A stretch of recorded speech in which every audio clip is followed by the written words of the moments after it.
রায় কার্যকরের মধ্য দিয়েই বাংলাদেশের মানুষ ইনসাফ পাবে। শেখ হাসিনার এই রায় কোন রাজনৈতিক প্রতিশোধ নয়। শেখ হাসিনার এই রায় বাংলাদেশের নির্যাতিত জনগণের প্রতি ন্যায় বিচার। আমরা সেই ন্যায় বিচারের জন্য জুলাই আগস্টে রাজপথে নেমেছিলাম। আমরা দেখতে পাচ্ছি যে নির্বাচনকে সামনে রেখে রাজনৈতিক দলগুলো নানা ধরনের তৎপরতা শুরু হয়েছে। আমরা আহ্বান জানাবো বাংলাদেশের মানুষের সাথে জুলাই গণঅভ্যুত্থানের সাথে প্রতারণা করে কেউ বিচারের ব্যাপারে আপোষ করবেন না, তাহলে বাংলাদেশের জনগণ আপনাদের করবে না। আজকে সুস্পষ্টভাবে তিনটি দাবি নিয়ে রাজপথে নেমেছি। প্রথমত, শেখ হাসিনাকে দেশে ফিরিয়ে এনে দ্রুত রায় কার্যকর করতে হবে।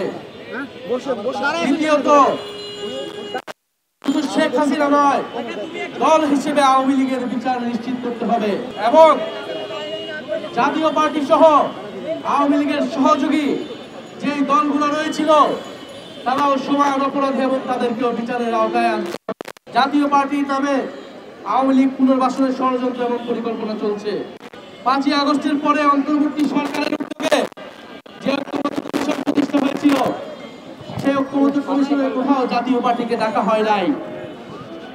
নির্বাচন কমিশনের সংলাপেও জাতীয় পার্টি এবং 14 দলকে কোথাও ডাকা হয় নাই।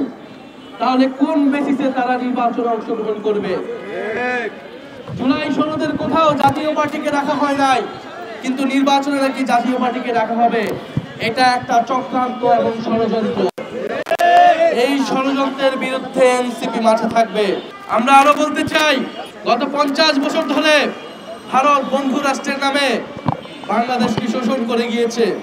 গত 15 বছর ভারতের প্রত্যক্ষ এবং পরোক্ষ সহায়তায় বাংলাদেশে ফ্যাসিবাদ চেপে বসেছিল।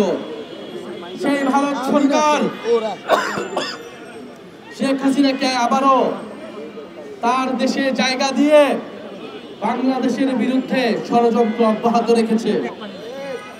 ভারত সরকারের প্রতি আমাদের আহ্বান থাকবে, যদি বাংলাদেশের সাথে সত্যিকার অর্থে সম্পর্ক করতে চান, যদি চান বাংলাদেশের জনগণ আপনাদের প্রতি সুসম্পর্ক বজায় রাখবে, তাহলে অবিলম্বে শেখ হাসিনাকে দেশে পাঠানোর ব্যবস্থা করুন।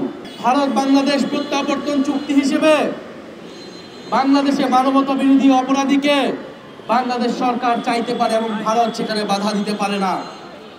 ফলে আমরা আশা করব যে শেখ হাসিনাকে ফেরত দিয়ে বাংলাদেশের সাথে ভারত নতুন করে সম্পর্ক স্থাপন করবে। ভারত শুধু শেখ হাসিনাকে আশ্রয় দেয়নি, বাংলাদেশে যে আওয়ামী লীগ অস্থিতিশীলতা এবং ষড়যন্ত্র করছে সেটাকেও পরোক্ষভাবে সমর্থন দিয়ে যাচ্ছে। আমরা ভারতের জনগণের প্রতি আহ্বান জানাবো যে আপনারা আপনাদের দেশে কোনো গণহত্যাকারীকে আশ্রয় দিবেন না। ভারতের ছাত্রদের প্রতি আহ্বান জানাবো, জুলাই আগস্টে যেভাবে আপনারা আমাদের সমর্থন জানিয়েছিলেন, একইভাবে আপনারা আমাদের এই বিচারের আন্দোলনকে সমর্থন জানান এবং আপনারা দাবি উঠান যে ভারতের মাটিতে কোনো গণহত্যাকারীর ঠাঁই হবে না। আমরা চাই ভারত বাংলাদেশের জনগণের মধ্যে সেই মৈত্রতা, সেই ঐক্যতা অটুট থাকুক। প্রিয় সংগ্রামী বন্ধুগণ, বাংলাদেশে গত 16 বছর ধরে যেই গুম হয়েছে, মানবতা বিরোধী অপরাধ হয়েছে, তার বিচার যাতে অব্যাহত থাকে। শেখ হাসিনা সহ যে সকল পুলিশ এবং সন্ত্রাসীরা জুলাই আগস্টে গুলি চালিয়েছে, তাদের বিচার যাতে অব্যাহত থাকে। এই ট্রাইব্যুনাল এবং বিচারের কোনো কার্যক্রমে যাতে বাধা তৈরি না হয়, নির্বাচনের পরেও যাতে এই সকল বিচার অব্যাহত থাকে, সেই প্রতিশ্রুতি অন্তর্বর্তী সরকার সহ সকল রাজনৈতিক দলগুলোকে নির্বাচনের আগে দিতে হবে। আমরা শহীদ পরিবারদের কাছে, জুলাই আহত যোদ্ধাদের কাছে প্রতিশ্রুতিবদ্ধ, বাংলাদেশের সংস্কার এবং বিচারের মাধ্যমে আমরা গণতন্ত্রের পথে উত্তরণ ঘটাবো। সংস্কারের নামে, জুলাই সনদের নামে ফ্যাসিবাদ বিরোধী দলগুলো এই জুলাই সনদকে তাদের রাজনৈতিক দল কষাকষির হাতিয়ারে পরিণত করেছে।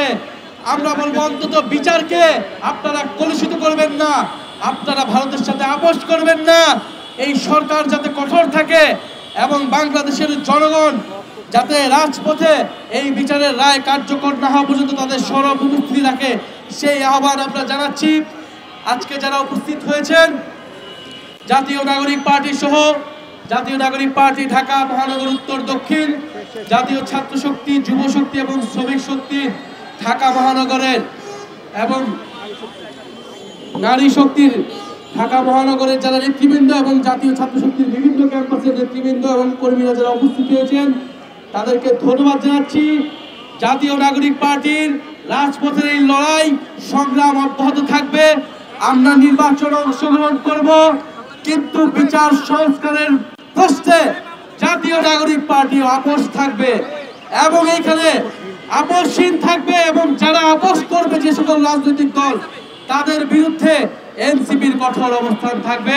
খবরের কাগজ, নিখাত, নির্ভীক, নিরপেক্ষ।